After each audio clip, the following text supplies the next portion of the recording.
Malinina indray no hitsidiananao tokantrano manaraka ny télévision malagasy ato anatin'ny mety tetry ny andro amin'ity fa 15 volana aprily 2020 sy 2020 ity. Raha ny saritsika azo avy amin'ny zanabolana dia andrafitra ny mety tetry ny andro ato anatin'ny telo andro avy dia somary ho ambany ny tsindrin'ny atmosfera raha toaka hitoetra tsikelikely kosa ny alizay manomboka ny zoma. Zany raha tetry ny andro ho andrabitsy maraina izany de somary ahitana andianjavona ny voamaraina ny ampovoan'ny tany manontolo mahazany atsimatsinanana sy vadivavy fitovinany. Ahitana orana tandrifondrahona kosa ny morotsiraka ny faritra avaratra andefan'ny nosy igny. Ahitana orana malefaka amin'ny antalasy marantsetra raha ifandimby kosa ny rahona sy masoandro raha hoan'ny faritra sisa.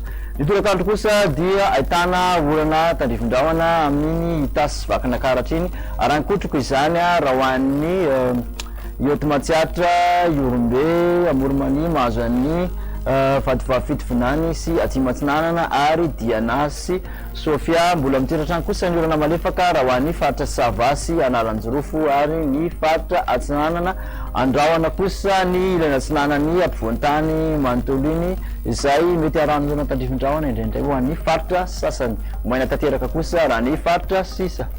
Ny maripana voavinavina ho an'ny ambany indrindra de 5 vakinankaratra manodidina ny 5 ka hatramin'ny 20 an'ny aty ampovoan'ny tany ary 13 no miotra kosa ho an'ny morotsiraka rehetrarehetra.